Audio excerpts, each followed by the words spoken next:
get going quickly. For those of you who haven't figured out who I am yet, I'm Alisdair Meredith. I currently work at Bloomberg, been there for about 10 years now. Great place to come and work should you get the opportunity. For my sins, in a past life, I was the library working group chair for the C++ standards for 5 years, just after C++ 11 went out through the C++ 14 and into the start of the C++ 17 work. So what is this talk? This is basically some observations as to how the standard has been evolving over the last 20 years.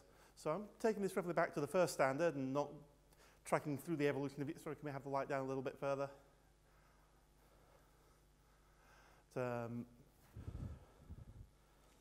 I up to? Yes. So evolution of how we have tried to stay on top of our technical debt in the standard, so that as we keep adding stuff, if we don't take stuff away, eventually at some point we're going to crumble under our own weight. Is there anything we can do about that? And my feeling is if we wait until we're crumbling under our own weight, it's too late, because it's very hard to start removing stuff once it has accumulated. On the other hand, the strong benefit of the language has been a rich history of backwards compatibility. And every time we do take something away, we start risking that compatibility. So there's a strong resistance to taking things out as well. So this is a look at how we've been navigating that over the last 20 years. You'll see some of the things that have come and gone over that time. And if we've got a bit of time at the end, I'd be curious to see how the people here feel about the direction we should be going in, how strongly should we be trying to stay on top of our technical debt, how much should we keep things around essentially forever. So we'll start with the notion of what is deprecation.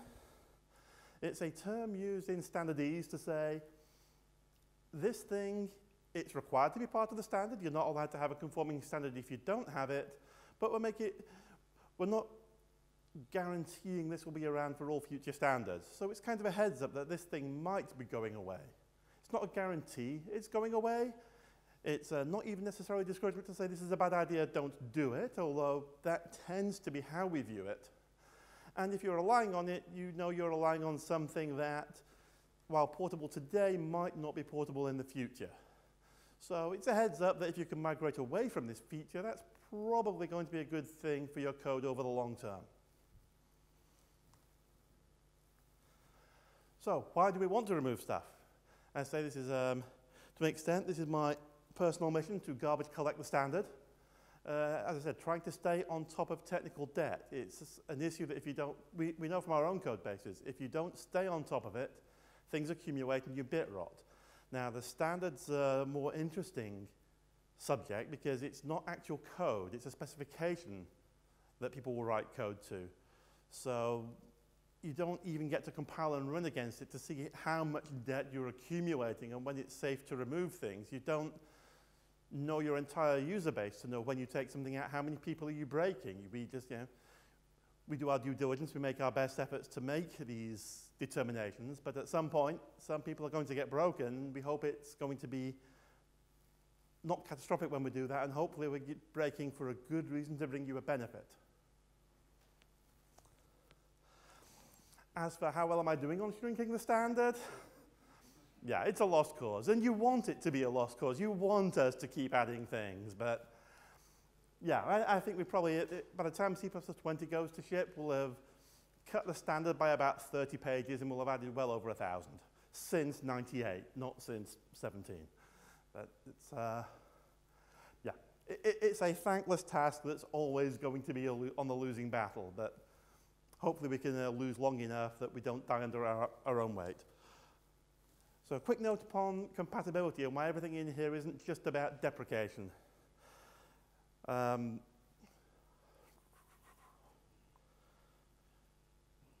of the important features that we had to address is when you do try and deprecate and remove a feature, what is the migration path for the users? So as far as possible, we want to ensure that if we are going to take something away, we not only provide a replacement facility that you can migrate to, saying we've given you a better thing, but we want to have at least one edition of the standard where the thing that you want to migrate to is there in addition to the thing you're migrating away from. And this allows you as users to migrate your code under your own control. You can upgrade the compiler in the toolchain, and then you can make the additional tweaks and code migrations. Whereas if we take something out at the same time you get the compiler and language upgrade, it's a much bigger bang, and it's an obstacle to making clean upgrade paths. Now, of course, once you miss a few versions and you try and catch up as a big bang later on, that problem will still be a big problem, and there's not a whole lot we can do about that. But we want to, at least as far as possible, ensure a clean migration path for each of the features as they come and go. So, slide. And for the purpose of this talk, I was basically looking at deprecation and breakage, because some things get removed or changed that break code even without a heads up of a deprecation, and I want to make sure that a lot of these compatibility concerns as you move between language dialects, I try and call most of them out. So I had to have my own definition of what breakage means. So a classic example is, if a program that compiles today compiles tomorrow with a different meaning or doesn't compile, that's breakage. And we try and avoid that with the tagline of mostly. If I have a program that doesn't compile today and starts compiling tomorrow, that's not breakage. That's generally a good thing because we've given you the new features and it's doing what you expect it to do. But some of those things that didn't compile are detectable with template tricks like SFINI. So you can have code written exploiting whether or not some expression would compile or not. So even enabling we can now compile more than we could compile before can actually be a change of behavior for existing programs that we're trying to introspect using the blunt tools that we've had since C++03. So there's no real change that isn't a breakage in some sense in that way. Enabling more code is going to change the behavior of code that's trying to introspect. And at some point we have to decide how much of a concern that is for us as we're trying to move the language forward. We've been cautious, but we've not let that hold us back too much so far. So let's get into, I split the talk up into basically two sections. We've got a bit on the core language and a bit on the library. I've got a question at the back. The worst type of breakage is when your code compiles, but it now means something else. Yeah, I completely agree. The point is that if you have a change of the standard and the language, that means code that compiled before continues to compile, but now does something different at runtime. It's a silent change of behavior. That's generally going to be found by your users and not by you unless you've got extensive code coverage. And it means compiling in different dialects of the language are going to produce different behavior. This is a really good thing to avoid doing if we can. Mostly I think we manage to avoid a lot of that silent breakage, but not entirely. Yeah, I agree. Noisy breakage is the best kind of breakage other than no breakage. So, quick look into how the standard has dealt with evolution of the core language in this space. As ever, the standard committee, for those of you who don't know, is made up of 4 groups these days. We've got the core and the library working groups that are responsible for the text that goes into the standard, and the evolution and the library evolution groups that design the features that the other folks have to actually produce the words for. And because core and library are 2 essentially different groups with very little overlap, they have perhaps a few different approaches to how they put things into the standards. So in this case, the core folks, when they're going to deprecate a feature, it stays completely in place in the wording in the standard with a note that it's deprecated, and then when you go to Annex D, which lists all the deprecated features of the language, it will say, this thing we told you about over there, yeah, it's deprecated. And over there, it will also say it's deprecated, but all you'll have is a note from the Annex D part saying, yeah, that deprecated thing, we know about it. As we'll see when we get to the library parts, the library pattern is you move the whole specification out of the core standard and move the whole specification into Annex D, so that when you're looking at the main library specification, you're looking at the undeprecated parts, and the deprecated parts are specified somewhere else entirely. So the other thing with what we're going to see with a lot of the core language is there has been breakage in the core language as features change the meaning of something, and there's not always an opportunity to have a period of deprecation there. So we're going to call out a couple of those breakages that have occurred over the years, and some that have caught us out at various places over the years. And, you know, as I go, I'll try and point out, you know, this is what's broken and this is how you fix it. So a bit of a shopping list of these are things to look at as you're migrating across versions of the standard. So let's start with static functions. So a static non-member function, it has internal linkage in C++98 and therefore cannot be used with templates. Everyone familiar with this idea? We're all aware that this thing was deprecated in the original version of the standard. Trying to get a little bit of, see who's with me here. Anybody not aware that this was actually deprecated in the original C++98 standard, that static freestanding functions like you would do in C was deprecated in C++? And the direction we went with that, we actually undeprecated it in C++11. So just because something's deprecated doesn't mean it's going away. Sometimes we can say, actually, the way things have moved forward now, that problem that we were trying to work around, it doesn't need to be worked around that way anymore. The solution for working around templates in C++98 that we had the problem with these static functions was put things into unnamed namespaces so they have external linkage and you can still use them with templates. But for trying to support templates instantiated on local types, which was our idea that this might be important for some implementations of Lambda expressions, we generally got the ability to now instantiate templates on things that have internal linkage. So we then gave the unnamed namespace internal linkage, which meant these old static functions are just another way of saying the same thing, and there's no harm in that duplication, especially if you want to have compatibility with C. So in that sense, we said, you know, we don't need to keep this thing deprecated. It works perfectly well. And what I was learning at the Jacksonville meeting just under a month ago is that, you know, some of those problems we were trying to work around in '98, they were related to the export feature we'll be hearing about in a little while. And while that went away, now we're working on modules and we're rediscovering a lot of the same problems. So some of these concerns might come back again sooner than we had anticipated. But we're not there yet. Access declarations. Anybody know what an access declaration is?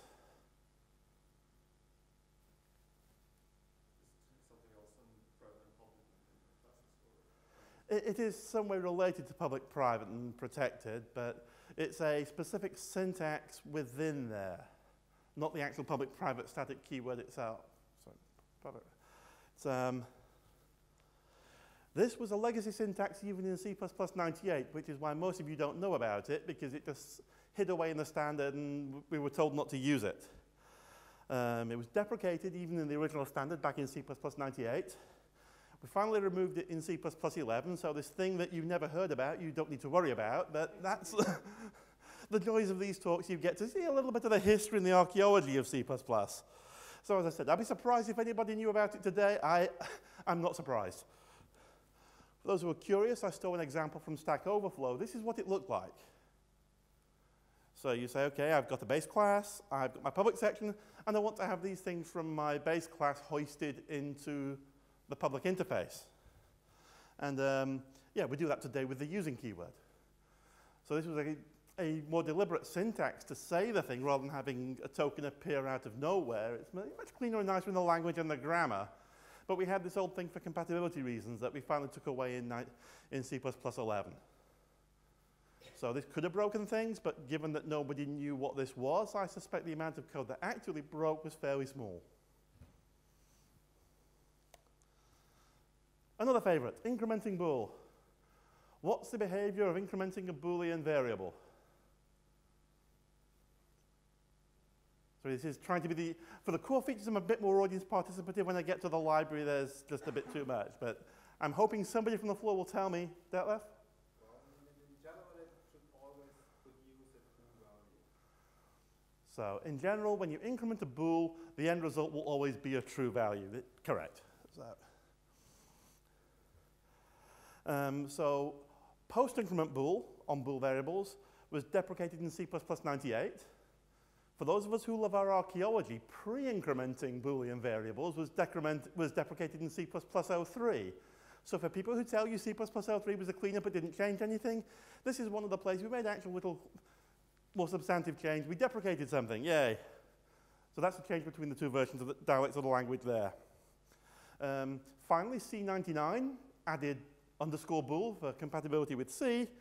So of course, having this thing deprecated since the original version of the standard, we finally took both pre and post increment away in C++ 17.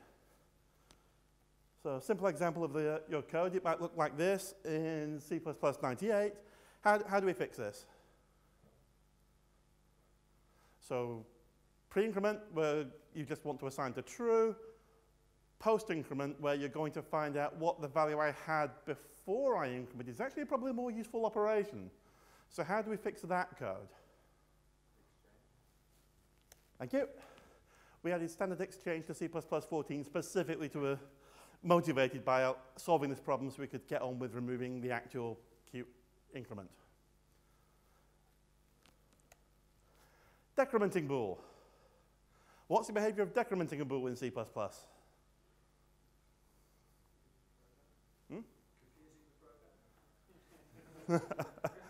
Not as badly as you might think. I'm cheating, it's a trick question. You can't decrement bools in C++. However, C99 added bools. In C99, you can decrement bools. And given that the behavior of increment is set your variable to true, the behavior of decrement is naturally toggle between true and false, not just set to false. But those C folks are crazy.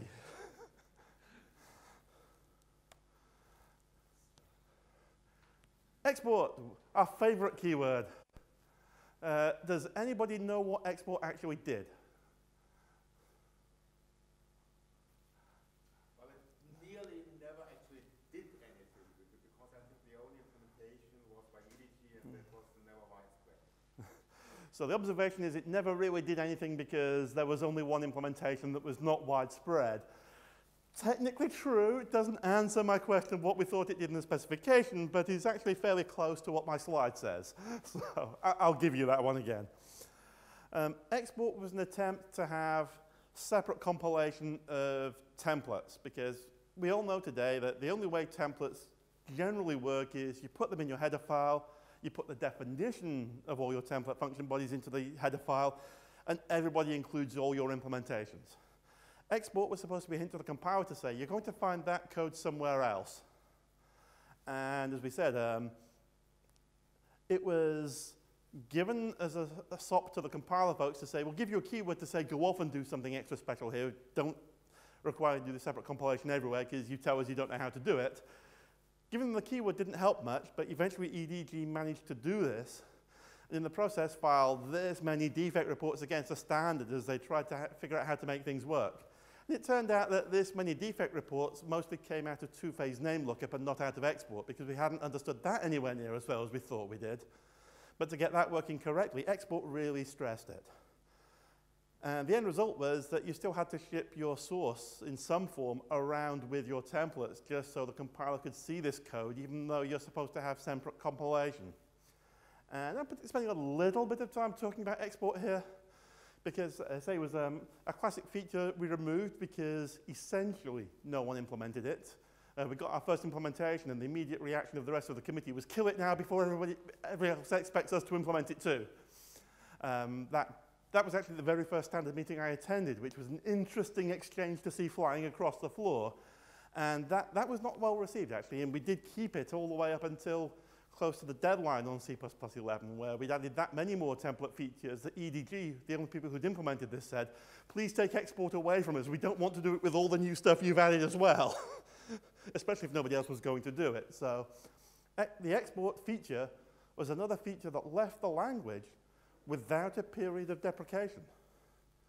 But it was almost gone by fiat, given that nobody actually implemented it. We were fairly confident we weren't going to break any code by taking it away. The reason I mention it is, as I mentioned when we were talking about the static functions, as we're getting towards implementations of modules now, we're stumbling over a number of similar issues that we found with export. back in the day and the reasons that we needed this keyword. We don't think we're going to need to reinvent the keyword just for templates. But a lot of the compilation model concerns about, we have to have the source available in some form. Well, the whole point of a module is you're kind of keeping the source around in some compiled form already. So hopefully it will be a slightly easier step forward, but we're going to run into a lot of the strange issues we discovered, such as name lookup being ambiguous because I find the same name in 2 different unnamed namespaces. That without this kind of feature, it just can't happen. Question? The Edison design group implemented it. In fact, they announced it here. And when asked, they said it took 2 people, something like 2 years working on that, nothing else. Yeah, so the observation was this keyword, it was implemented essentially by 1 small company. It was 2 to 3 man-years of their time devoted entirely to implementing this 1 keyword.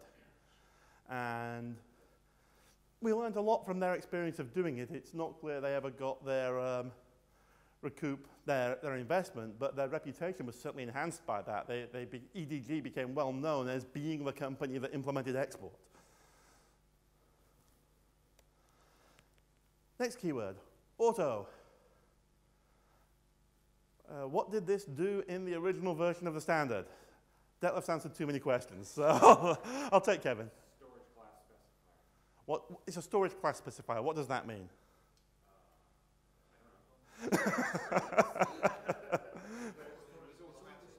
Yeah. Basically, it's saying I'm declaring a local variable. And it means exactly the same when I'm declaring a local variable as not using it.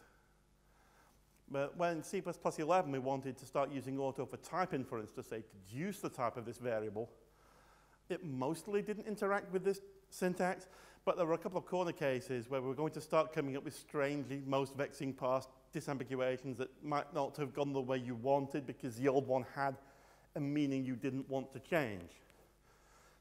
So in the end, looking around that people really shouldn't be using this, and mostly people weren't using this, the choice was, again, we removed the old meaning to make space for the new without a period of deprecation. So far we've done bool++ was removed with deprecation. Most of the rest either were undeprecated or didn't give you the warning. So it was interesting preparing this slideshow. I think most of the rest we actually had a period of deprecation, but even so. Register. What does the register keyword do? I'll take here.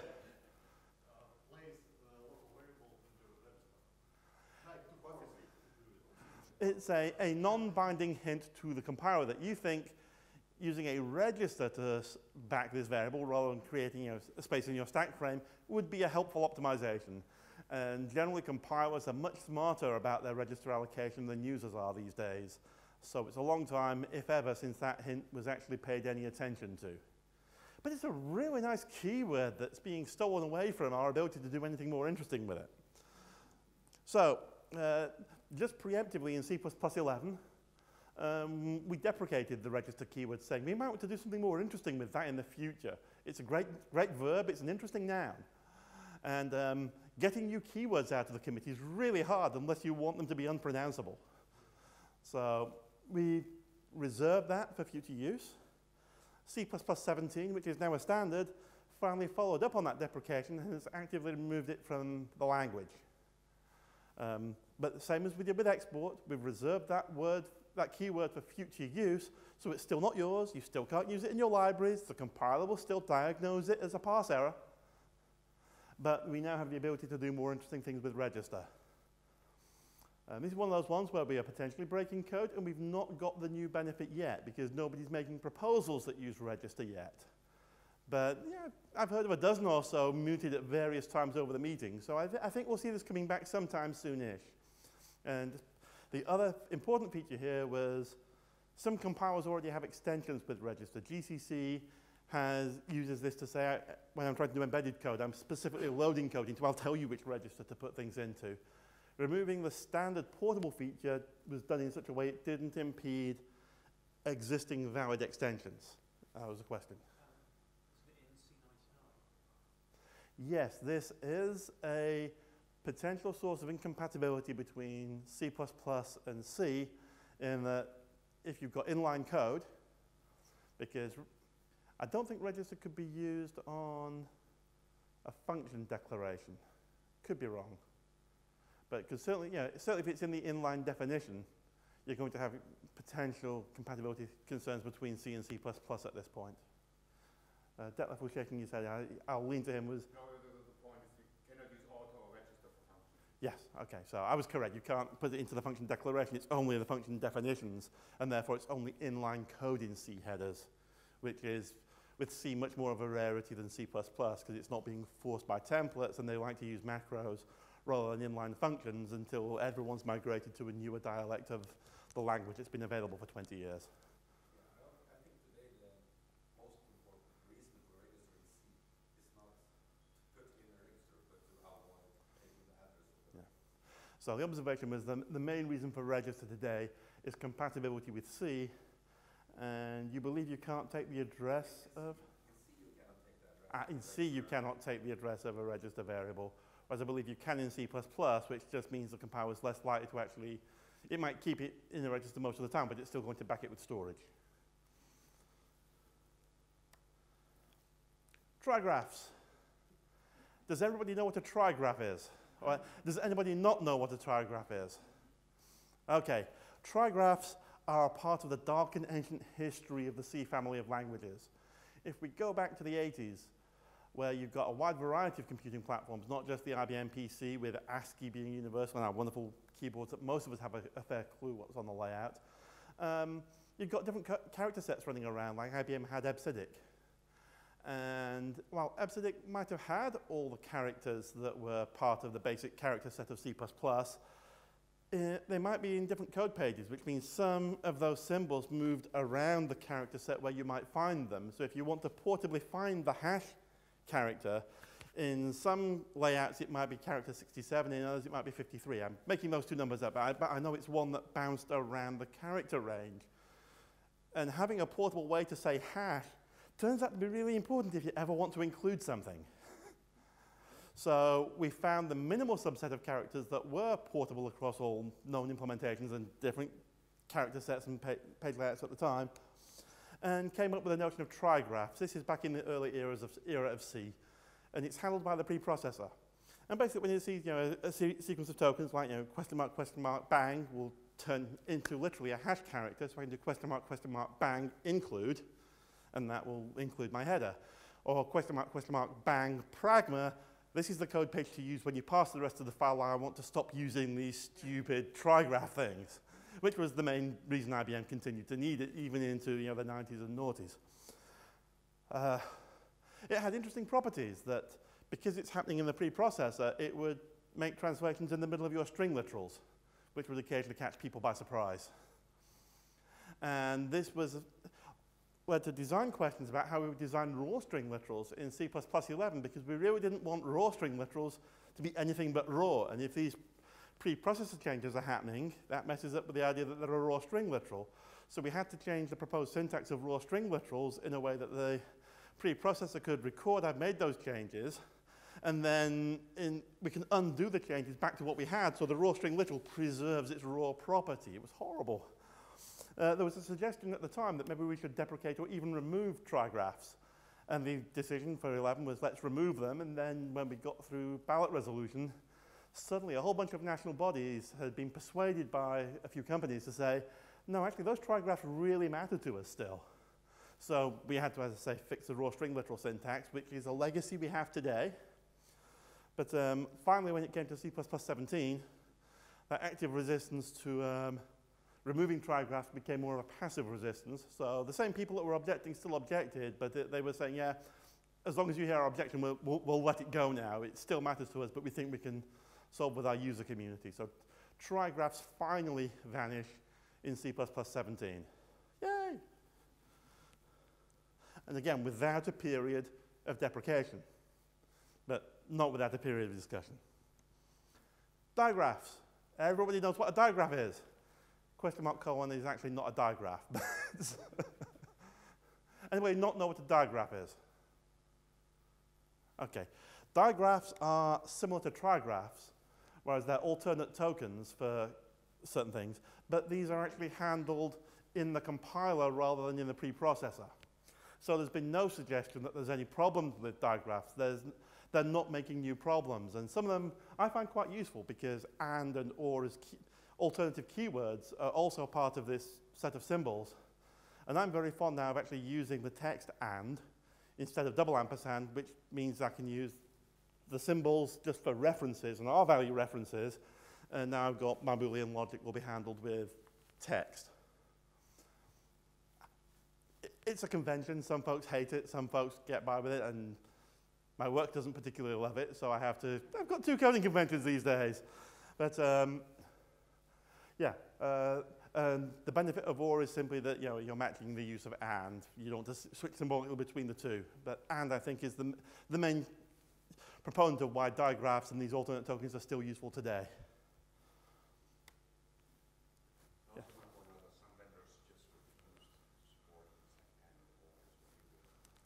Yeah. So for a long time, back in the year of 98 and 11 even, there were some vendors that were very slow to accept that these keywords had entered the language, because you actually break code when you turn these things into keywords that was written before those keywords existed. And I say this as somebody who maintains such a code base, because when I used to work in Formula 1, we do an awful lot of bit masking of flags into our data structures. And the folks who were working on that found and or were great names for their bitmask variables. And then one day our compiler upgraded and recognized they were keywords, and we had all sorts of fun for a few weeks. So yeah, these things happen. But that was broken in 98, which is why it's not a part of my what did we break as we went along. It predates what we broke. Exception specifications. Does everybody know what exception specifications do in C++ 98? Does somebody want to give me a quick description?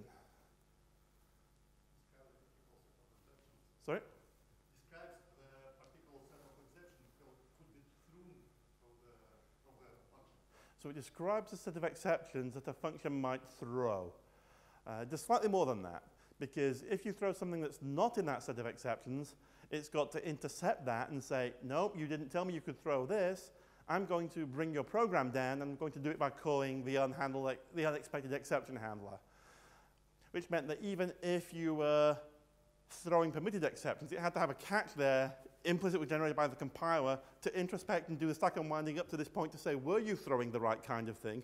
Oh yes, it's permitted, I can gate that through, but I've now done stack unwinding to the point of the exception specification. So some folks thought that the empty throw paren specification might be an optimization, because you're telling the compiler this thing can't throw, and you can optimize on that assumption. But in practice, what you're saying is stack unwind at this point, regardless of whether, and then you can go off and do your exception dance.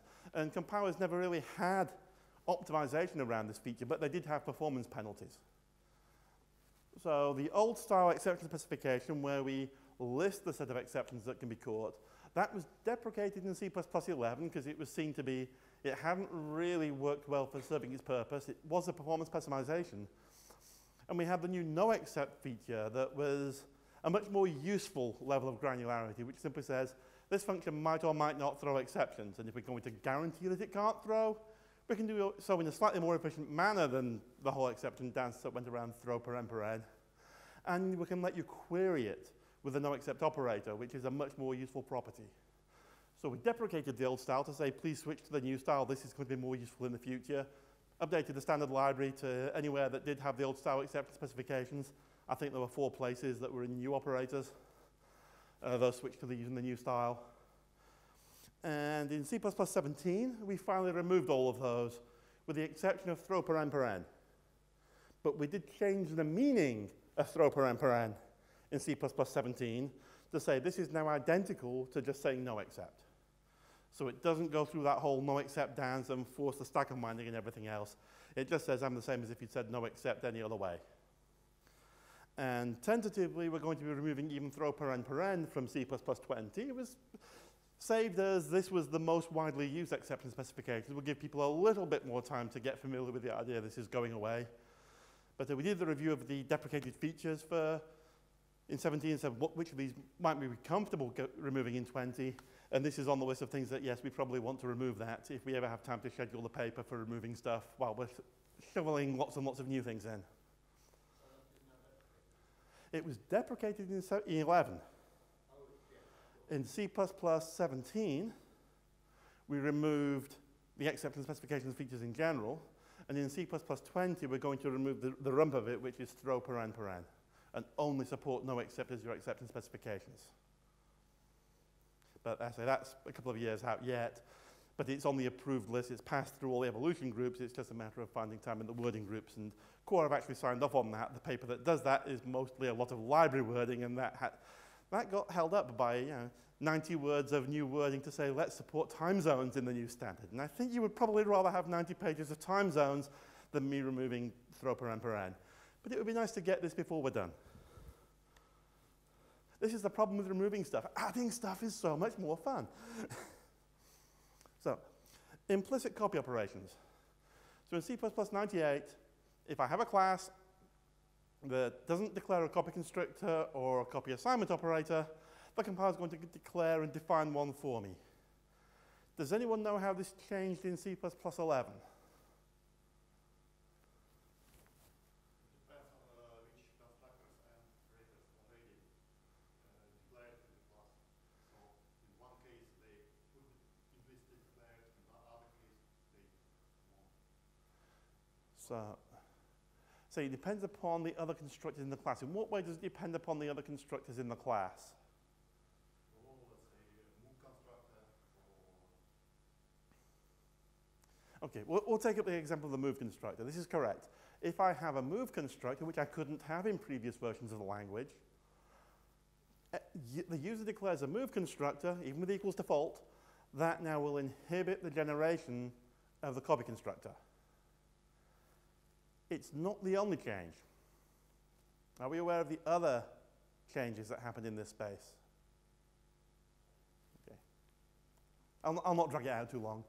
We also deprecated the idea that if I declare the destructor or one but not both of the copy operations, that the copy operations will be implicitly declared and defined. They are. It's deprecated, so I can't not do this. But since C++ 11, you've been on notice that when we put the implicit through the move constructor, we thought, in general, we don't want to be implicitly generating any of these once we start putting something into that space. Declare none of them, get them all, that's great. But as soon as you start declaring some, you probably want to be a bit more deliberate about all of them. Now, I did my review for what features do we want to take out of C++ 20 that have been deprecated for some time. This has been deprecated for 2 standards. It'll be 3 standards by the time C++ 20 ships. Is it time to remove this? And I got a resounding heck no. You will break way too much code if you do this now. And what's more, compiler vendors are still not happy to provide deprecation warnings about this because they will be too noisy. So I said, well, do we want to go the other way and undeprecate this feature? Heck no, because we shouldn't be doing this. So we're somewhere between a rock and a hard place at the moment. I think there was a general feeling that people like instrumented destructors. So providing the destructor probably shouldn't inhibit the declaration of the 2 copies, but declaring one copy and not the other, probably we do want to push back a bit harder on the tools vendors to start putting deprecation notices up there to see if we might be able to do something there in the future. Detlef. Actually, good reasons to provide the copy assignment, but not the copy constructor. Sorry? There are actually good reasons to provide the copy assignment, but not the copy constructor, but the default copy constructor is fine. So Detlef says there are good reasons to say the implicit copy constructor is good enough, even when you provide, for different reasons, you provide the default, the copy assignment operator. So why do we want to make changes there? But I would say it's not the common case. It's a reasonable case.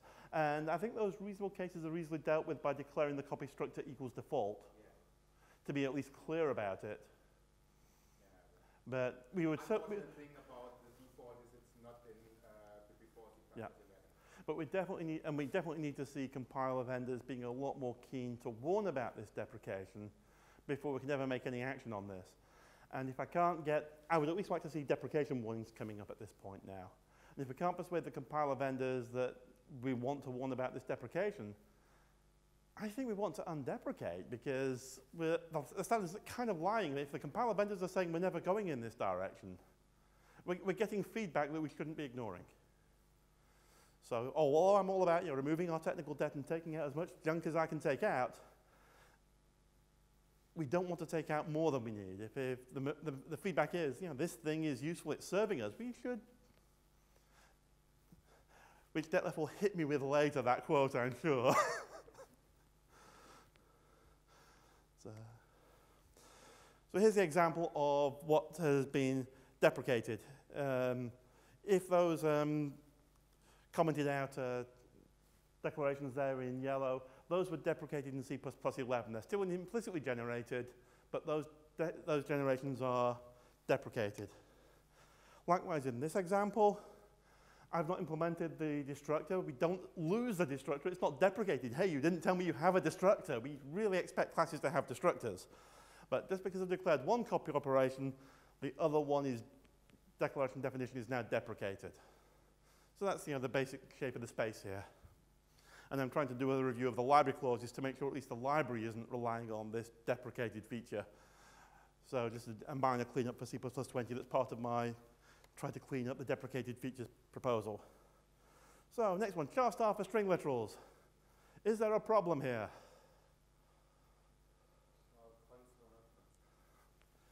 There very much is you. So in C++98, you could bind a string literal to a char star, as long as you didn't actually modify the string literal through the char star, because that would be undefined behavior, and who would want to do that?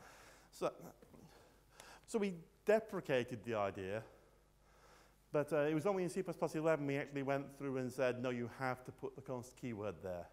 Because this was a bridge to old C code. There's a lot of C functions. C didn't have const in those days. So lots of declarations of standard library functions didn't have the const char star overloads.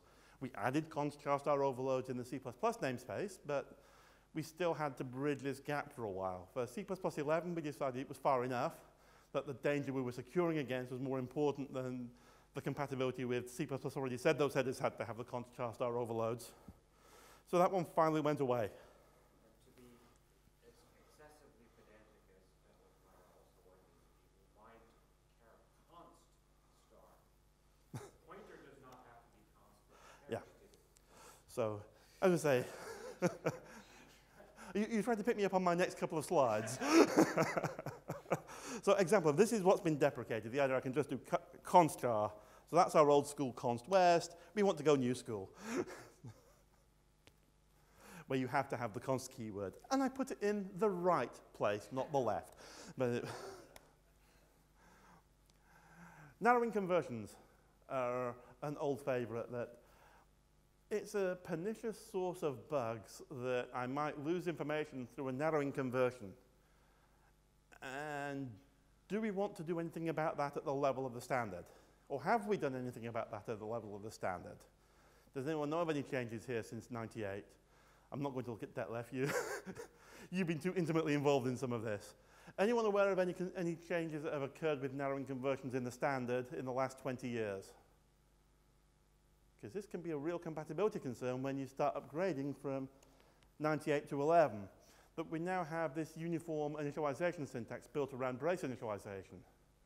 And when we use that brace initialization syntax, this was an attempt to say we're having a uniform initialization syntax. Now's our chance to try to catch and do something about those narrowing conversions. So we said when you're using brace initialization, narrowing conversions aren't allowed.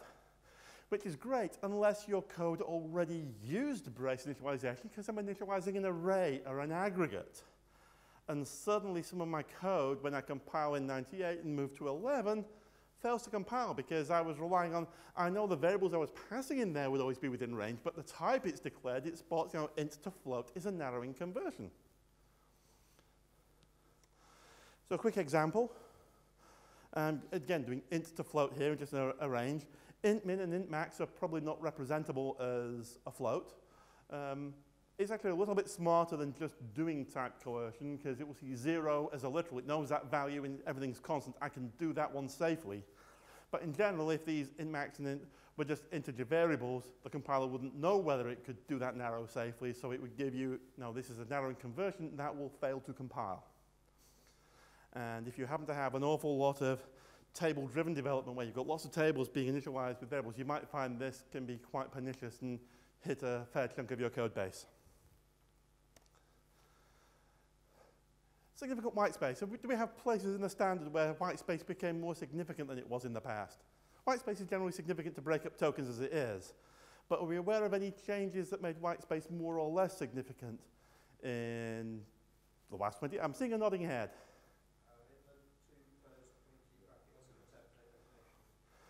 Yeah. So we've got the example I forgot to include, which is, and this is why I imagine you were going to when I saw you nodding enthusiastically, went, oh yes. So we changed the rules for this is where you're going to accept something you might not have accepted before, where if I forgot to have whitespace separating my closing angle brackets on templates with multiple, including templates inside them, that was interpreted as a shift token, but the compiler now says, no, I can disambiguate that and see that's the right thing, unless I have something really perverse. I think you'll find really perverse examples in Annex C saying this is where it changes meaning with a silent breakage. It does occur, but we don't think anybody ever wrote templates like that.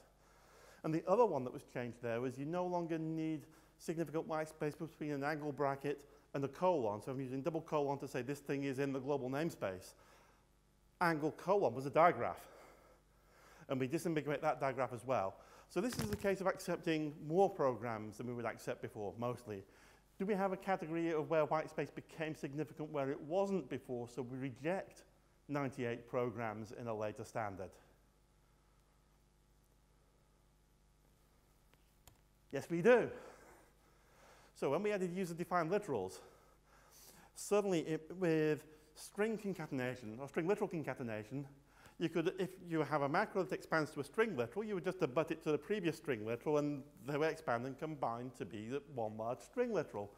But that now is passed as a single token to say this looks like a user-defined literal, unless I put some white space between the string literal and the macro. Quick example. So this would be valid C++98 that will not pass in C++11. You have to insert your piece of white space there.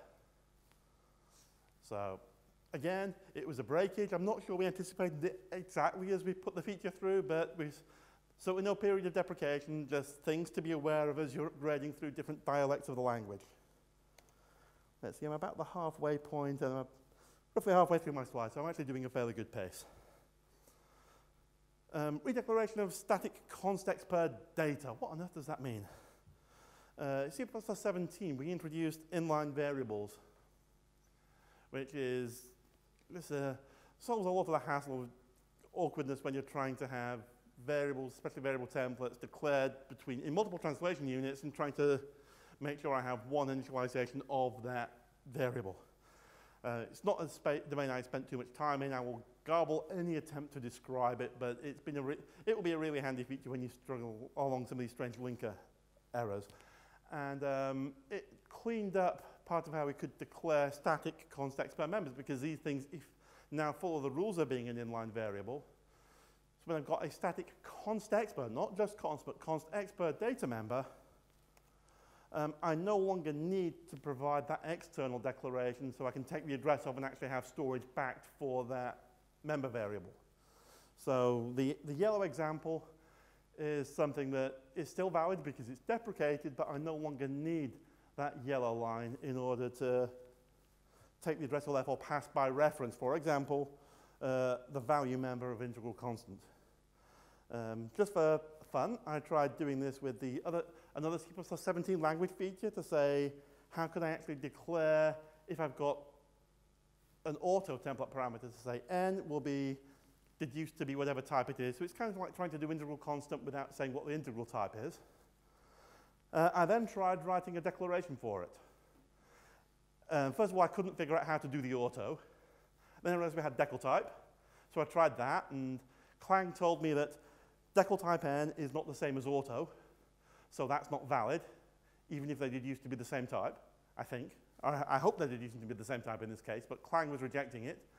GCC rejected it for a more interesting reason. It was an internal compiler error, so I need to go and report that one. But either way, that wasn't going to work. So it's deprecated in general, but I don't even know how to write that code without the feature that has replaced the deprecation need. So it was handy it came along when it did. Pods. Does anybody want to tell me what a pod is? I'll see how many definitions I can get quickly. What does that? It's basically a C-type struct. In other words, it doesn't have any virtual functions. It doesn't have... Okay, so it's a struct that looks like something you could use in C. Its data members will be C types. It will not have any virtual members. It will not have constructors. And that is a subset of things that constitute pods. It's not the complete definition. Does somebody else want to take a go? Sorry?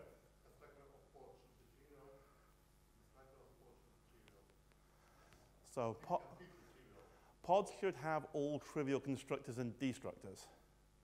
All the data members must have default constructors. All the data members must have. You see, you ask. Everyone knows that pods are. Everyone knows what a pod is, and I'm going to get as many answers at least as there are people in the room. And the standard has changed its meaning of what a pod is. Pretty much every standard. The pod is from C++11. It was a standard layout type and a trivial type. It was a conjunction of those two properties. But then we started changing what those properties mean. So the definition of pod was implicitly changing as these moved. So, and it wasn't a terribly useful term of art for the standard anymore. So we've finally taken pod and its definition largely out of the core language. So the core language no longer knows about pods, but it's still a useful term of vocabulary for our users. People love to talk about pods. So C++20, it leaves the core language, so it's not gone yet, but if you take a look at the current working draft on the downloads page, you'll see that the wording for pod has gone. And we still have the isPod type trait because it's interesting vocabulary. People like to talk about pods. We're not going to stop them.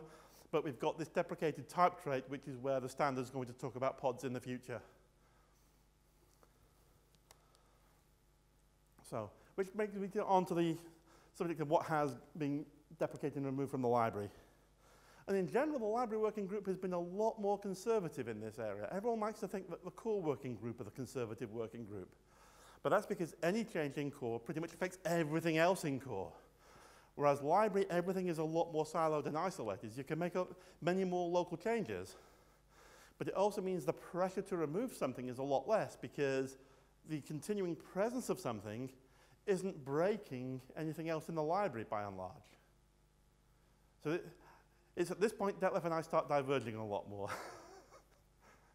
Detlef and I have been having some interesting discussions at the standards meeting on these particular topics. So I'm sorry to keep naming you here, but... And I say, in general, the way we specify these things in the library, once something's deprecated, we yank it out of whatever it was in the main clause and drop it firmly into Annex D and say, that's where you're going to find all the stuff for saying, yeah, we think this stuff's going away. Only it never went away. Until we got to C++17 was the first time we made any serious effort to not just deprecating library features, but now they start coming away. So the first thing that went, standard gets.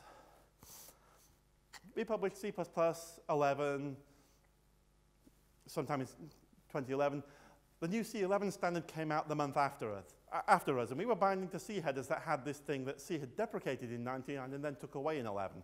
So we were binding to the old standard. It was still there, but if you were using a modern C library, it didn't have this function you said had to be there with no known safe usage idiom.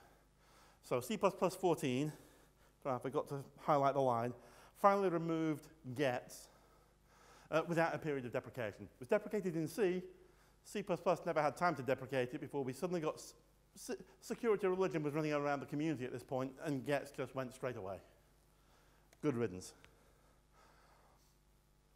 Another point of breakage in around C++11 was ref-counted strings.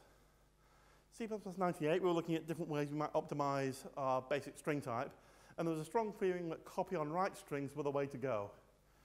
So although we've got all these rules that containers behave this way, we put certain exceptions into how string would behave in order to support copy-on-write implementations, which includes such surprising features as calling begin or end the non-const version invalidates iterators, which is kind of awkward when you're trying to pass a range into an algorithm. Now, the invalidation generally didn't cause harm. The idea is I might have to now unshare my version I'm looking at of that string because someone writing through me might now be changing the string, and I don't want to be changing for anybody who's shared with me.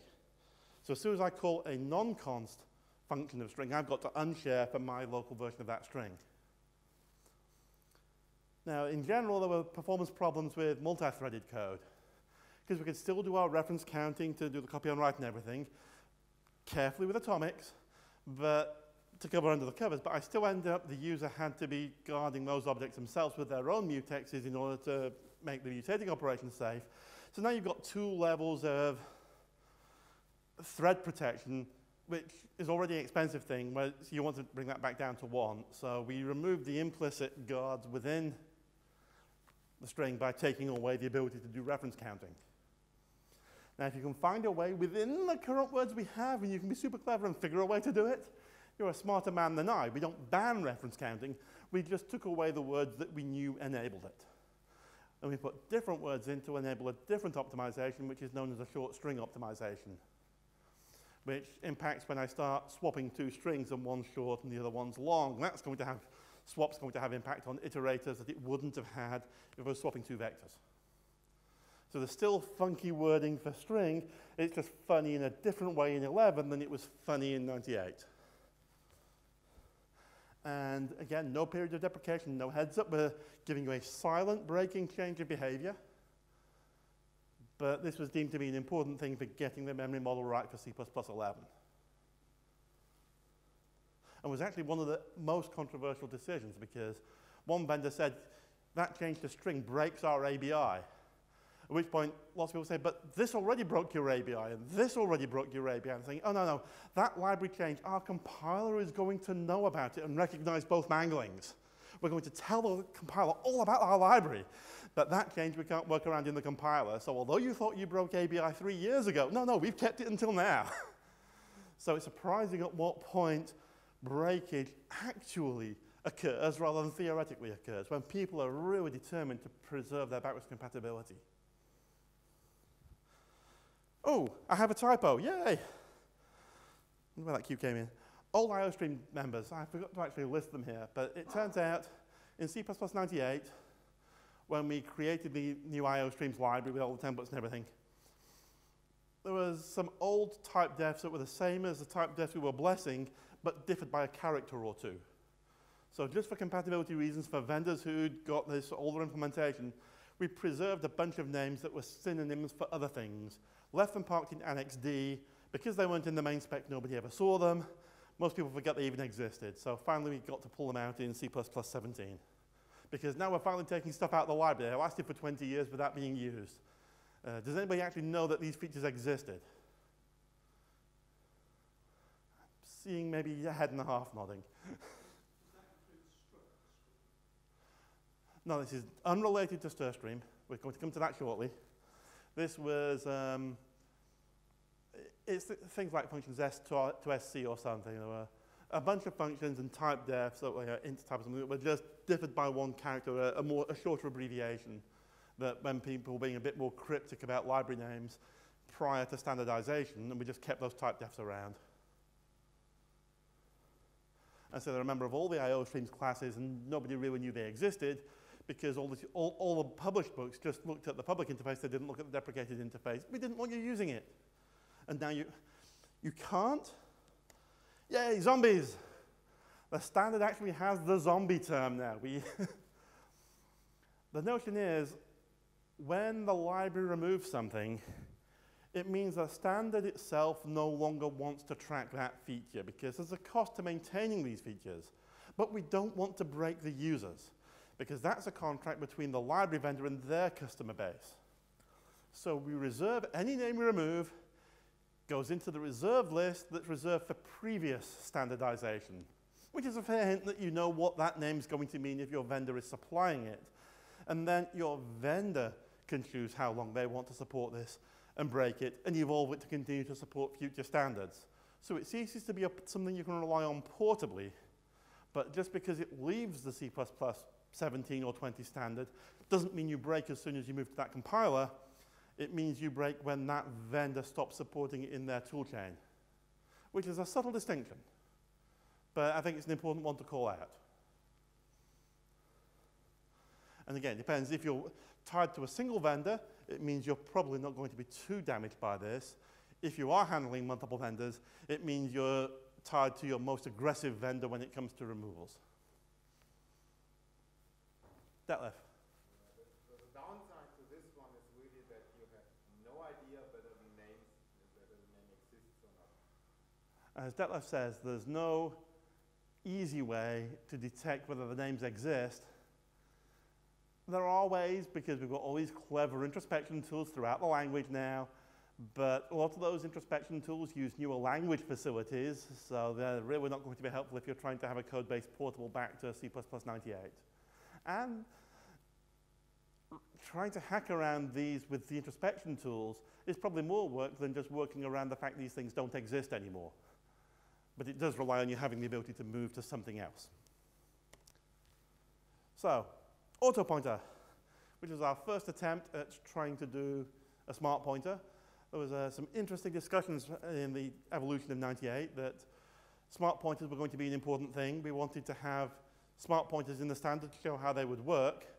And then there was pushback to say, I think we had the original idea of Boost, you had scoped pointer and shared pointer. And then there was pushback to say, no, too many smart pointers is going to be confusing and scary. We can have only one.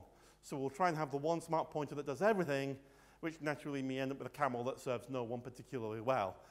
But that's why we had auto pointer in its current design in C++ 98.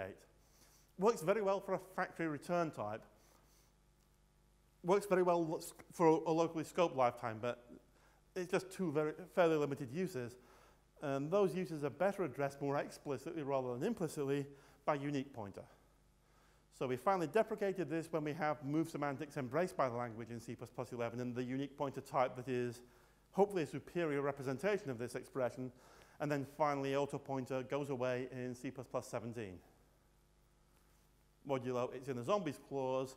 It's going to be a while before your vendors start actively pushing it, but you might start seeing configuration macros to see if you're clean with these things going away or getting more and more louder deprecation warnings. Most of the compilers have been giving deprecation warnings as soon as they started supporting license.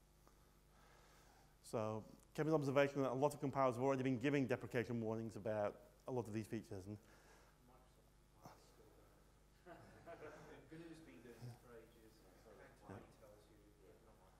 I'm hearing that these deprecation warnings have been there for ages.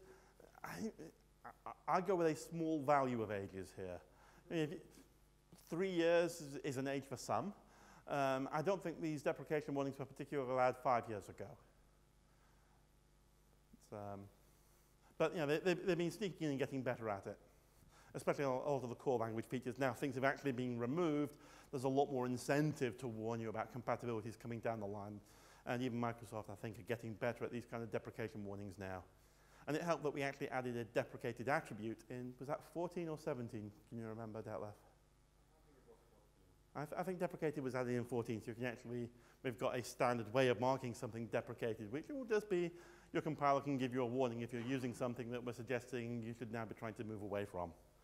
The standard library itself never marks up with that annotation, but it might be a useful implementation. Random shuffle is another one that we deprecated in C++ 14 because the specification for random shuffle with just a iterator range pretty much mandated it had to use the random function in C, which is known to be a particularly poor random number generator. We have a much better facility in C++ 11 where you can actually pass the generated sequence in, and that version of random shuffle remains. And then there's a straight shuffle algorithm came in as well.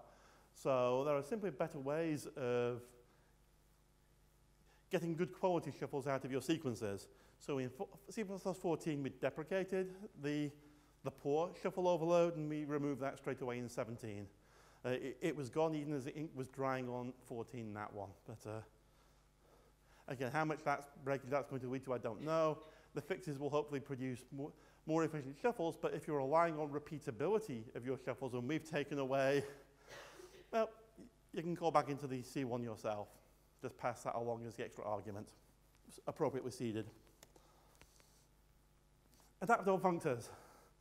And I can already see the steam coming out of Detlef's ears on this one. This is our bone of contention. So in C++98, we made an attempt at doing functional programming with a sequence of binders, bind first, bind second, which return various well-defined, awkwardly long-named types, which was a good step into the direction of doing more functional programming in C++. We were feeling our way. In standard TR1 and then C++11, we introduced the bind library. This is a more general solution to this problem. Generally works better and doesn't rely on any of the same type defs or anywhere near the same amount of machinery around it. So we deprecated the old facility. It's interesting that don't have John Kalb here, who's busy lambasting us that we didn't actually remove bind at the same time because lambda functions are supposed to solve this even better. But certainly in C++11, where we didn't have polymorphic lambdas, they didn't solve the same problem as well. And so far, nobody has actually proposed deprecating the bind library, because it's still got interesting properties when it comes to currying and a certain other set of functional idioms. It seems to still do those reasonably well compared to lambdas. One important difference between the old binders and the new binders is that the old binders actually specified their return type. Yeah. So this is the key point that Detlef has been... Lambdas definitely don't do that at all. But the key point Detlef makes is that with the old bind first, bind second library, we named the return type. The whole facility was explicitly named all the way through. Whereas when you use the modern bind facility that's using a lot of template metaprogramming to generate a result that has the right set of properties, but we don't give you the name for that. And that makes it very hard to write code that will portably work, where if I want to name it, I can use auto, but that's not the same type I can put into function APIs and things that actually need the name. I cannot use auto as a type for a vector. So if I want to store them, I really need the stable type. Yeah, as it says, you know, pulling the type out of what has been deduced from auto so I can store a bunch of them. The general notion is store them in function, standard function, but there's a cost with standard function that we often don't want to pay. So, assuming they don't put within the small object optimization, which is a not unreasonable assumption. So. Can you use level type to get the type for Well, that's actually an open question. The way the current specification is, I think you cannot reliably use it, but all implementers say, well, you can use it anyway. But this is one of those examples where we're carrying a lot of technical debt there's a lot of specification for this facility. It is built in terms that don't work in modern code because all your types have to provide these nested type defs that just don't work for generic types. If I've got a polymorphic lambda, what's my result type? You know, I just cannot give you that type def. So this is a facility built around idioms that don't compose and work well with modern code. So we're absolutely deprecating it, saying stop doing this. But does its continuing presence inhibit other parts of the library? No.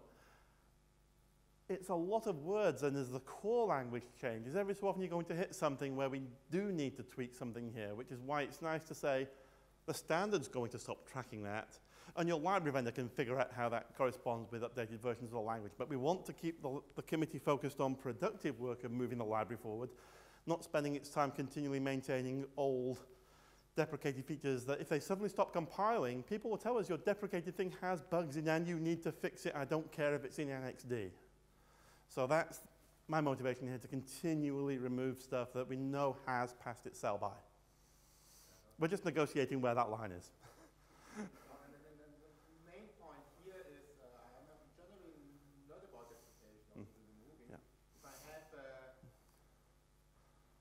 equivalent replacement, and the function definitely isn't an equivalent replacement for those returns. So I'm going to jump on that, make sure that that has been captured, that the concern is making sure there's an equivalent replacement so we can move from the deprecated feature to something else that is supported by the standard library that will give essentially the same behavior. So you've got a migration path. And that, we're going to see shortly, actually does occur even within this space to an extent, but perhaps not to the extent that will make Detlef happy. So another thing that we then get to deal with is the adaptable functor API. So we've got these bind first, bind second, mem, fun, ref, calls, and types that we've deprecated. They rely, in order to work, on a bunch of type defs of argument type, first argument type, second argument type, result type, scattered throughout an awful lot of functors in the library. And there was a suggestion that, so if we go back, these binders finally removed from C++ 17. So we're not talking about C++ 20 in the future. These have gone now. So at the time they went, we said, let's remove all the support for all these old type defs and things that were hanging around as well. And we didn't do that. We deprecated those type defs. We expect that we're going to go in 20, but there was a concern that we have these negators, not one, not two, binary negate, unary negate. They actually didn't have a replacement that you could pass on through the bind facility in standard TR1, therefore they didn't get one in C++ 11 and 14. So if someone's using one of these negators, we can't say switch to a bind because bind didn't have a negation facility built in.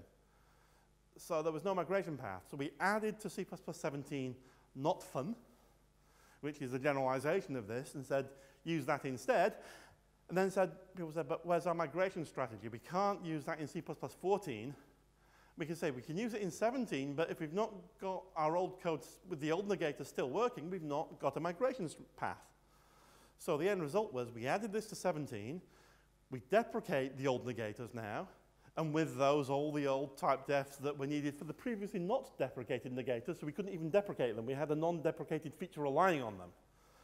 So finally, the old negators got deprecated in 17 and are scheduled to be removed from 20, but we've not had that paper approved yet. It's, prior to last meeting before last, I thought that was going to go through non-controversially. I have some controversy sitting on the front row.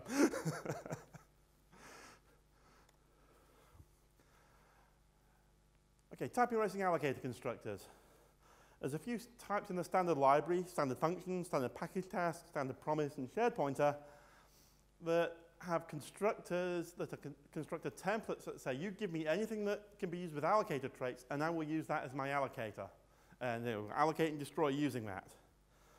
So again, it's not part of the type system like allocators and containers.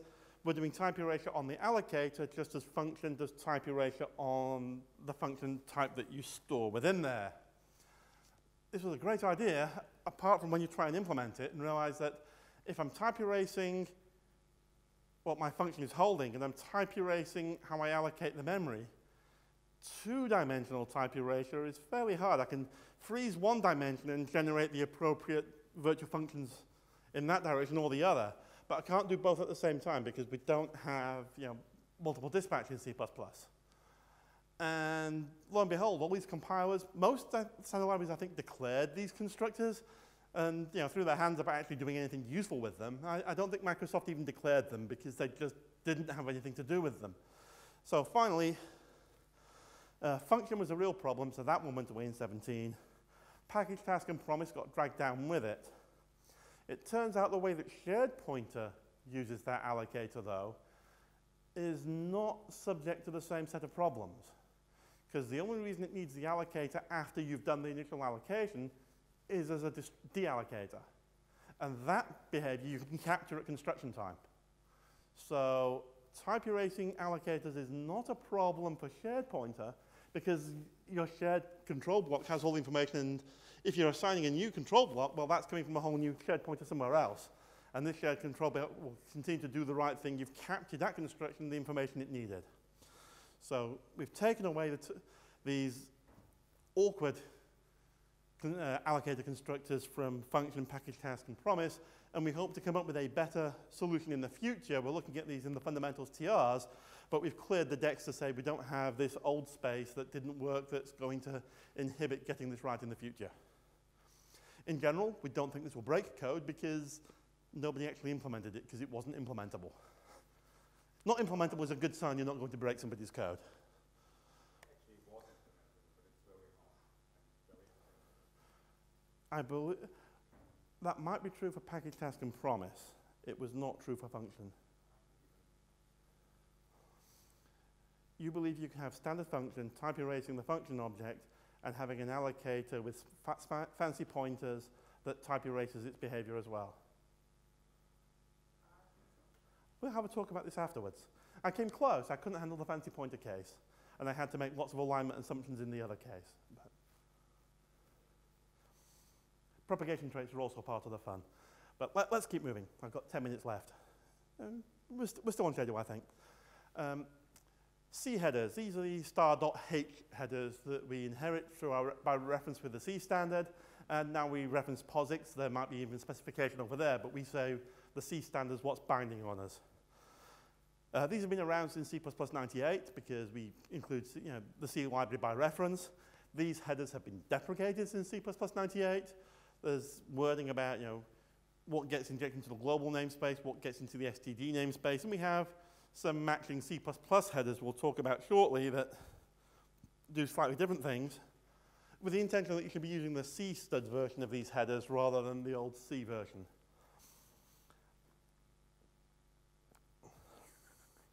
When we came to C++ 17, we were looking at adding some new threads facilities, and so looking at trying to catch up with the C11 standard library. C11's added threads, atomics, and their own stuff. We specifically did not import those headers into that subset, so we're already finally starting to diverge with C on this set of headers.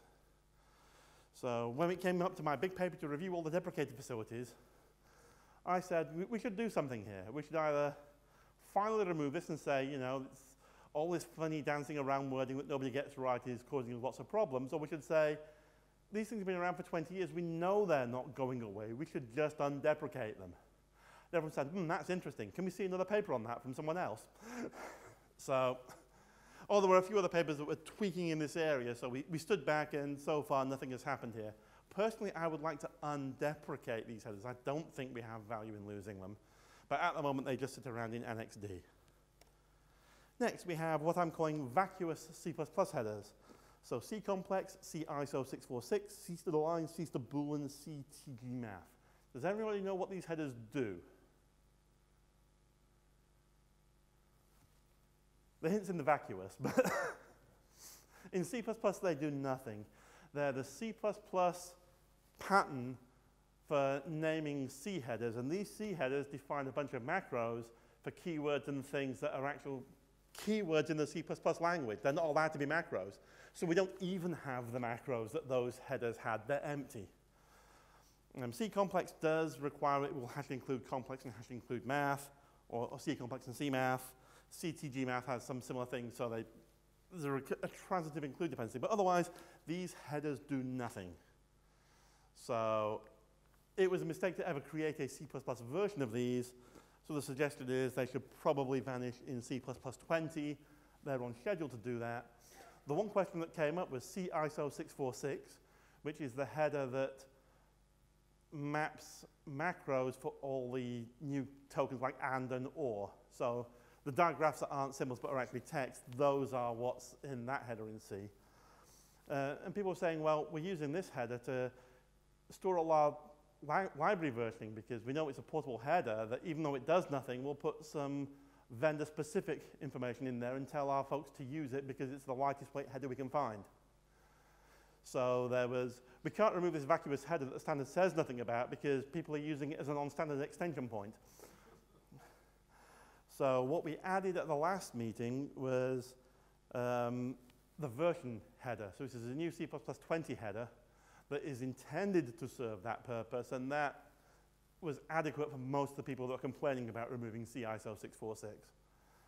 So, and again, you can check whether these headers are present from C++ 17 onwards with the double underscore has include, I have that header. So it's actually detectable whether or not that header's there, although given these are vacuous, I don't know why you would see is it there rather than just remove it, apart from maybe going from C ISO 646 to version. So again, hopefully my paper for that will be reviewed and that will vanish next meeting. Stir streams are another feature we mentioned earlier that have been around since C++ 98. And these are a callback to an older version of iostreams before we finally did the full template, all singing, all dancing, all localizing version. So they're a bit fiddlier to use in practice. They're not templates, although they derive from the standard template facility. They're designed only to work with char. And these can be more efficient than the streams that we tend to use with all their different layers of translation and so forth. And this lets you cut through some of that. So although they've been deprecated in 98, there have been several attempts to remove them, saying, look, these are a strange old facility. Everyone tells you not to use them. All the books written about this tell you not to use them. And every time we try and remove them, we get asked, well, what's the replacement? And we go, oh. And while we love a replacement, writing a replacement facility this is, it's hard. It's not going to get a whole lot of love. So people are just always working on something else. But now we've added span to C++ 20 at the last meeting just a month ago. The hope is that somebody's working on something called span stream that should fill this space. Whether or not we get span stream for 20 or 23, I don't know, but this is likely going to be the answer that will replace this. And again, we'll want to have at least one standard with span stream and the old stir streams present, so there is a migration strategy, but it's possible we can see a future where this might finally leave the standard in 10 years' time. But they're still around for a long time to come. Removal is slow. We might stop the world, but our garbage collector doesn't collect all our garbage every time, unfortunately. Standard iterator. This was an odd thing that was provided to be an easy way for users to declare iterators. Rather than providing 5 clearly named type defs, you would inherit from a class template where you would know positionally which of those types actually corresponded to the 5 type defs without the name associated with them. And you can't actually use them within your own template because you've now got a dependent base class, and two-phase name lookup's not going to look in the dependent name class to find those names for you anyway. But your clients can use them fine, just you can't use them yourself. So this was not a great facility. We removed the dependency. A bunch of the standard libraries actually declared using this. So we removed that dependency in about C++ 14, I think. So internally, everything just declares all the type defs and works much more easily. We finally deprecated the class template itself in C++ 17. There's no enthusiasm for actually removing it yet because there's still too much user code out there that trusted us when we said, we think this is a great idea. What were we thinking? But somebody will come back and tell me what we were thinking and why I'm being unduly unfair on this facility. But yeah, it's not going anywhere soon, but it remains in Annex D. Temporary buffers. We've got the get temporary buffer. I can't remember what the corresponding release function is while I'm on the floor here. This was an intended optimization opportunity where the idea was if I need just a small amount of memory, I can call get temporary buffer, and the implementation might be able to say, I can find you a bit of space on the current stack frame. I'll give you a really small buffer on the stack. Otherwise, I'll go and hit the main allocator anyway. So it was an option for if I've got some algorithms, they just need a really small cache. I might be able to use this API, get some really efficient storage off my stack frame, and that's great. But as far as we can tell, nobody actually implemented that optimization. In the meantime, we've got much better at understanding things like RAII and how you would want to protect actually usage of these. And the only safe way to use these is to wrap it in some kind of allocate and deallocate function that's using these. And we either wanted to start providing these extra facilities for something that's not to wrap the standard facility that's not actually doing the optimization, or it was easier just to say, it was a great idea, it didn't work out, we've deprecated it in 17, and it's still on track to go away in 20. More important was raw storage iterator.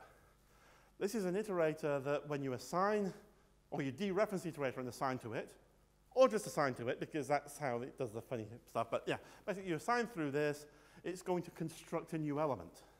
Which is cool. It means I can use algorithms like transform and copy with, go off and create a whole bunch of stuff. I've got my iterator over raw storage, a char array with no objects in it. I'm going to go through and I'm going to construct objects. That's great. Until one of those constructors throws. And I have no idea, because I passed this to an algorithm, how many objects I now need to destroy. There is no safe usage idiom when constructors can throw. And we don't know how to fix that. So again, deprecated in C++ 17, on track to go away in C++20. Deduce more members of standard allocator. Now we have allocator traits. It's got a formula to say, if you don't provide me the methods or the type defs, I've got a formula I can follow that will give me the right answer. And standard allocator, predated allocator traits, it has a bunch of functions that do exactly what that built-in formula says. Now the goal is people should always be using allocators through the traits. And the more we, apart from over-specifying standard allocator, it means people are more inclined to go to allocator rather than the traits. So we basically said, let's deprecate all the stuff that can be computed here and have a simpler definition of our standard allocator now, and potentially take away those computable parts in the future. The future is C++20. The computable parts are going away. Apart from the fact we got a great bug report that on some platforms, size type and difference type, which are size t and putative t, one is not the unsigned version of the other, because one might be unsigned long and the other's long, long. And I believe IBM was the platform that was most causing this problem. But we have platforms where, yeah, size type and difference type are genuinely unrelated. They just happen to have the same bit patterns and the same sizes, but they're different families of integers. So we've actually had to promote those back into the standard allocator type. But the rest can then go away. Another one we have is standard allocator void. This was a type that was handy just for, if I try to instantiate allocator void, what happens? Well, I don't have a bunch of the members, it can't do a whole lot of stuff. So C++98 had a cut down allocator void just to make sure that instantiation was valid. In 11 onwards, we should be always doing these things through the allocator traits. Now your copy constructor, your destructor, your assignment operator, a lot of the properties you expect from standard allocator come correctly through the traits, as long as you don't explicitly instantiate it, requiring allocate and deallocate to exist. The implicit template instantiation is fine. And that will, because you're now going through the allocator traits, it will pick up a rebind property, which is what you really want from allocator void, that wasn't in the C++98 version. So in general, we've deprecated this funky specialization, and that will hopefully go away in C++20 because the primary template actually does the right thing now. Is literal. I'm going to run through this quickly now. I'm just running out of time.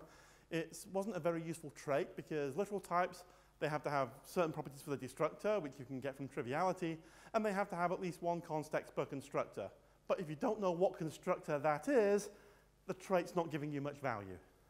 We had a bunch of requests from the core folks to say, we need to do something better in this space. Please, can you take this away so it's not confusing us in the meantime? They finally stopped asking us for that in C++17, so we did it. Timing is odd. Result of, it's a way of getting the result type from an expression as a meta function. There's nothing particularly wrong with result of, other than it's got a strange convention that you call result of, where instantiate it on a function type, where the result type of the function type you're instantiating with is, I want the result of using that type. So it doesn't work for some things like regular function types, because you can't have a function type that's a return type of a function. So for C++17, the few places where we kept running into these problems, we now have invoke result is a better, just a different way of specifying the same formula. So we've deprecated result of to say invoke result is a cleaner, more portable going forward version of the same facility. And again, that scheduled to go away in 20. Uncaught exception is in that wonderful clause where we deal with the compiler library divide. You have problems when exceptions are in flight. At what point, if I'm in a catch handler and I rethrow or do different throwing things, does uncaught exception change between true and false? It was woefully underspecified. Lots of compilers did different things. And then we added threads to say, does it care about an exception unwinding in a different thread? Does it care if the same exception is unwinding in a... So we now have uncaught exceptions plural, which is the preferred way of handling these kind of things. It says how many exceptions frames have been activated in the current thread. And the old facility, rather than cleaning up the specification, we've said, it says uncaught exceptions equals 1. We're deprecating it in 17, and it can go away in 20.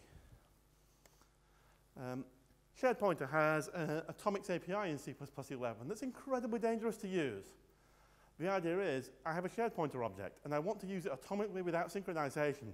I have an API that does that using all free functions that take that shared pointer by pointer, they take its address. And as long as I use only those free functions to manipulate that shared pointer object, which means I can't dereference it because I don't have any of those free functions as a dereference, but as long as I use only those operations for that shared pointer object, it's fine. I can use an atomics-like API. As soon as I do any operation through the shared pointer interface itself, I'm dead. I'm blown out of the water. I've broken the contract, but it's probably going to be a race condition somewhere. Who knows? Really hard to use. Nothing at all obvious in the code. The way this works in practice is you use the atomics API to load that shared pointer into one that you're not managing through that API that syntactically looks the same, and then do all your shared pointer operations in that other shared pointer. So for C++ 20, we're actually wrapping that and saying, we're going to give you a specialization of atomic angle bracket shared pointer that just does all that correctly for you and deprecate that old crazy API that it was basically specified in terms of. This is just a safer wrapping. Shared pointer unique. Deprecated in 17, going away in 20. People like to think if I query a shared pointer for unique and it says, yeah, I'm true, I have a use count of 1, I have the last reference, and I don't need to worry about anybody else doing anything with this. When I'm done with it, it goes away. And they forget that weak pointers might be locked in another thread after I've called it, so it might no longer be unique even by the time I leave my function object. So unique is a misleading name. It's deprecated in 17 to try to alert people to these kinds of concerns, and it's going away in 20. Use count remains because it's perfectly good in a single-threaded piece of code. It's accurate in that case, and it's handy in test drivers in a few well-known constrained circumstances, but you know the result is not reliable in threaded code due to weak pointers. Basic string reserve with taking no arguments. Reserve in general for basic string was different to reserve for vector and the other containers in that it did allow reclaiming memory and reallocating to a smaller buffer. We removed that freedom for consistency with other containers in C++ 20, and the other containers don't have this reserve taking no arguments because it means nothing. For string, we've deprecated that overload, which I think meant actually writing it rather than removing a default argument. And say, no, just use clear instead. That's what clear is supposed to do. Reserve with no arguments is do nothing now because it's no longer got that freedom to shrink. Big one we're losing, the name, or deprecating, the relops namespace. If you've heard about the spaceship operator coming through for C++ 20, that's why relops is finally in the position to be deprecated. Never really worked as intended. The slide says it all. I'm afraid you have to pick that up after the session. Code convert was a header intended to support code conversions in Unicode that is terribly underspecified, and it was just much easier to deprecate and hope it will rot and go away in 17 than actually trying to fix. So that's the unfortunate story on that one. No replacement for that, which is I think code convert we can probably remove without a replacement because it's underspecified and doesn't work anyway. But W-string convert is another facility that was trying to go down the same route that we do want to see at least how are we going to replace our uses of W-string convert. And W-string convert has usage examples that use code convert. So unless we want, these things are tied together in a subtle way that we might be able to uncouple, but it's better to fix this and then both can go. So again, deprecated in 17, but they're not going away in 20 at the moment. Quick conclusions. The standard grows much faster than it shrinks, I think was fairly clear. By removing stuff from the standard specification, we're basically throwing it onto your vendors for how long you have support. So just because we remove it doesn't mean it goes away, but you can't rely on importable code anymore, which depending upon your environment may or may not mean the same thing. We always want, as far as possible, to provide a migration path. DeepMar's keeping us honest where we're not doing that as well as we thought we were. Thank you. And writing portable code across a range of C++ dialects is getting harder as things move away.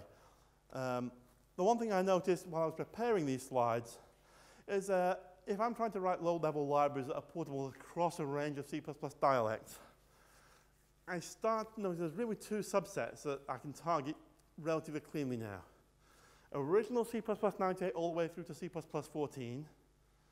Got a fairly clear idea if I can limit myself to the C++ L3 subset, perhaps I provide some 11 and 14 enhancements under compile code, but generally I can write to that code base.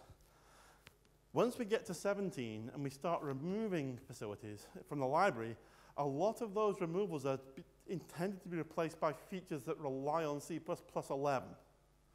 So C++ 11 into the future is also a relatively good stable target at the moment. But it's really hard to go from 98 guaranteed all the way through to 17. So I think, so 11 and 14 is currently a nice place to be because you're in both subsets. But it would be really good for those of us who are still working in 98 and 03 code bases, the sooner we can get into that 11 and 14 subset in order to migrate down onto the second push is probably going to be a good thing. And with that, I'm 8 minutes over, sorry.